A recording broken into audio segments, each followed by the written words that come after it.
Alright, well, it's just been, just distraction after distraction. I keep getting sidetracked. Now I'm rebuilding a Vortec 350 for a friend of mine for his Suburban. So, but I've finally made some damn headway with this thing. I the welding has just been a struggle. The TIG I'm using to do this is like 200 amps it's maxed out, and it's just took every bit of 200 amps to weld to that tubing. So it's just been a very slow nightmare. But like I keep saying, once I got past this point, a lot of the welding should be a lot easier, quicker. All the little thin, I mean, even up to a 1/4 inch stuff that I've done has just been like a joy. Like, it's fun, and you knock it right out. The machine is perfect for it, but this real heavy duty stuff down here, putting all these braces in, tying it into that tubing, which is like 3/8 of an inch thick, if not more. Like, that's overly thick tubing. I shouldn't have used that thick of tubing, but it was all they had in the size that I wanted. So yeah, the welding has just been just grueling. I mean, brutal. And part of it's me, obviously. I don't know what the hell I'm doing. I'm learning as I go here, but this is basically where it's gonna set. We pretty well got her dialed in.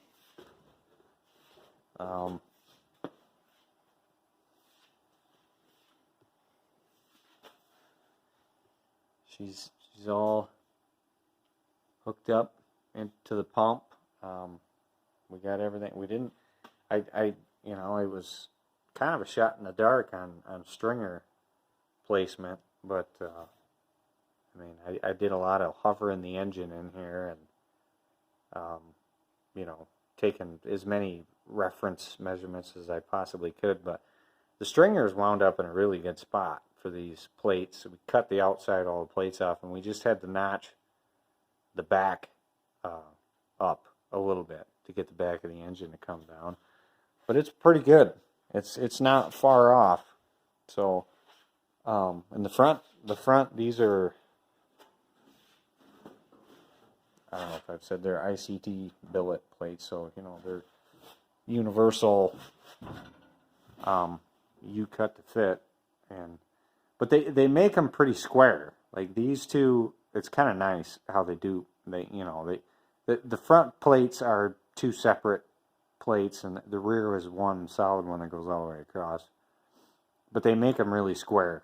They make them, the bottom edge is true with the engine, and that helped a lot for getting it all aligned. So I don't know. There's a whole bunch of stuff to. I just wanted to get this damn thing sitting in here, because there's so much to think about and how I'm going to do it, and I need it in here, to figure all these things out.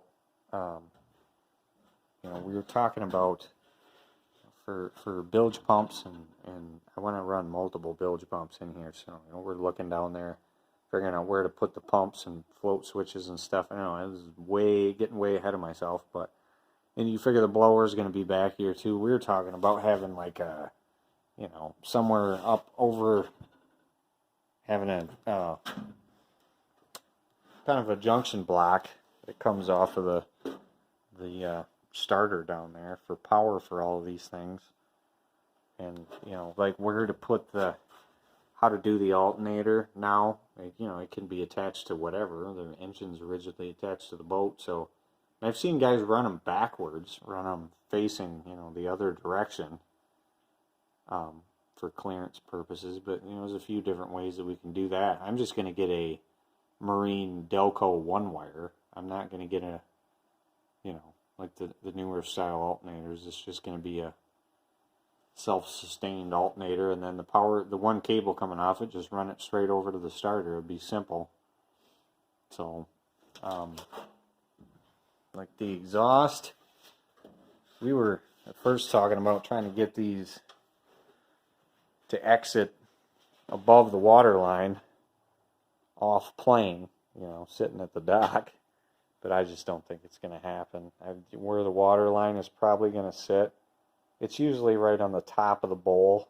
If you look at most boats with Berkeleys in them, it's roughly at the top of the bowl there, and there's not enough room to, not without risers, there's not enough room to like go out the side above the water line. So we may end up going way underwater, and because they don't have risers on them, which I'm still kind of paranoid about, but these things are clockable, so we can spin them down, straight down, and go like all the way down there in the very bottom.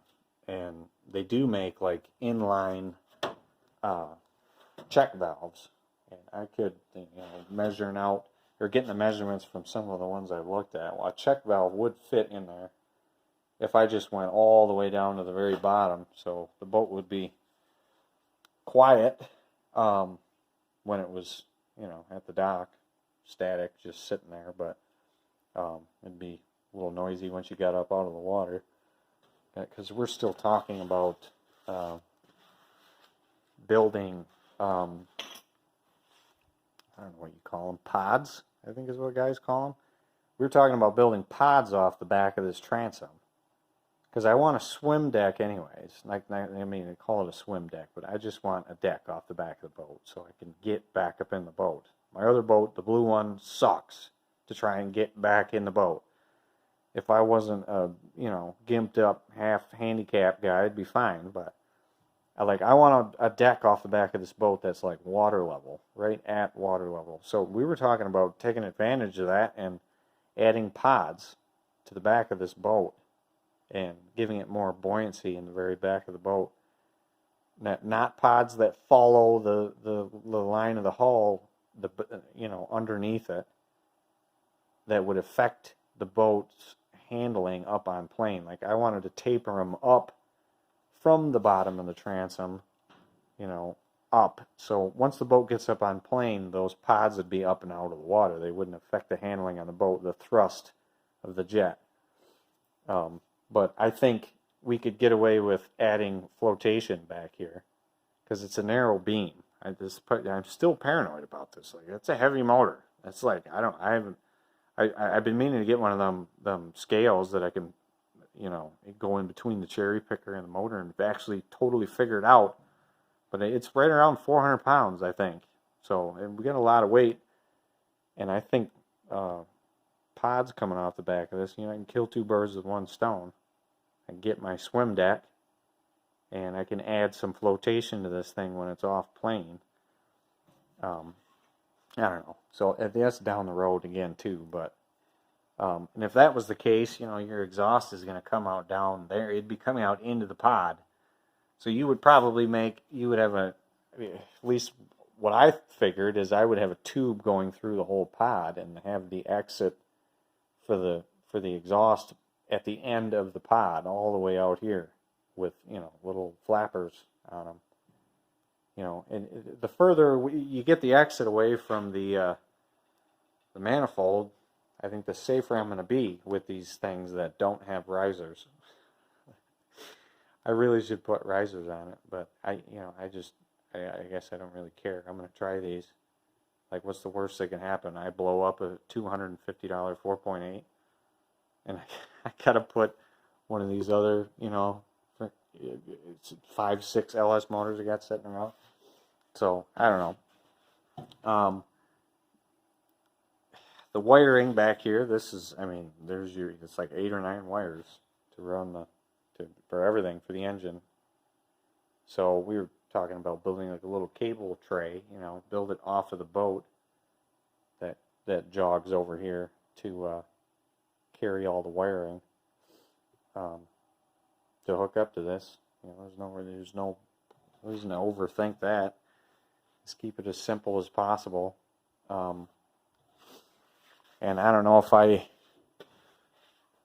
talked about, like, I want to do like a, somewhere back here, going through the transom, I want to have like a manifold that all of the water that needs to exit the vehicle, the boat, I want to go to that manifold. So I want to have multiple fittings coming out the back of the transom. So you're talking like, I'm going to have at least 2 bilge pumps, if not more. I may have 3 bilge pumps in this thing. All the discharges for those will go there. And then I want to run the steam line, excuse me, you know, the typical LS steam line, run that out and, you know, piggyback maybe this hose or something and go back there to that manifold. And your dump for your pressure relief valve, that's going to have to be before the engine, the water coming in, like same thing. Run that dump over there. Just have them all going to the same place in the boat. It just seems like it would be practical. Like I would know which one is which, and you know, I want to have them all actually coming out the transom and then like 45'd up in the air. So at any given point in time, it's like it's going to be, at any given point in time, it would be like apparent what, you know, if there's some kind of issue going on. You know, you turn around and you got all 2 or 3 of your bilge pumps are all running. We're like, all right, there's something going on here. You know, I'd be able to keep an eye on the, I think with the steam hose coming off the top of the engine, I'd be able to keep an eye on the you know, the fact that you still have water flowing through the motor. If you plug the pump up, that's the first thing that happens. You lose cooling water to the engine, and it seems like you would know by just keeping an eye on that steam line fitting out here. So I don't know. It's just one of those stupid little ideas I had that I think would be kind of cool. So yeah.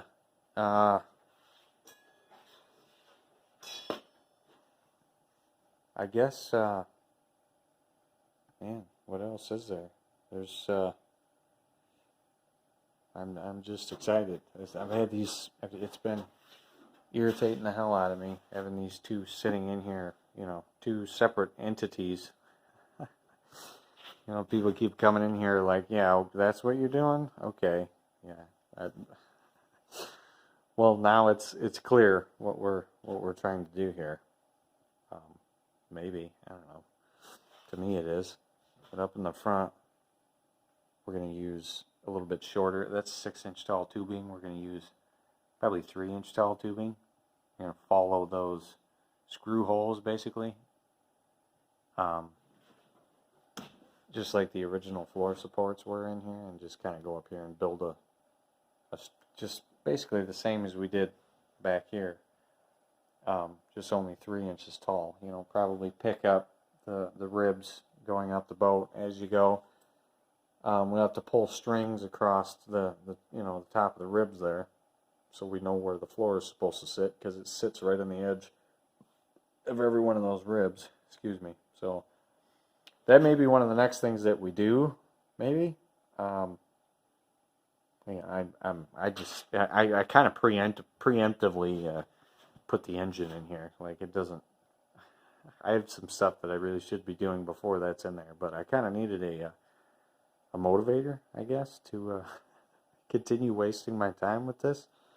So yeah, I'll keep you guys updated. I've been out here like every night playing with this, so I wanted to get to this point so it can, like I said, so it motivate me to keep going. So let me know what you guys think. Thanks for watching.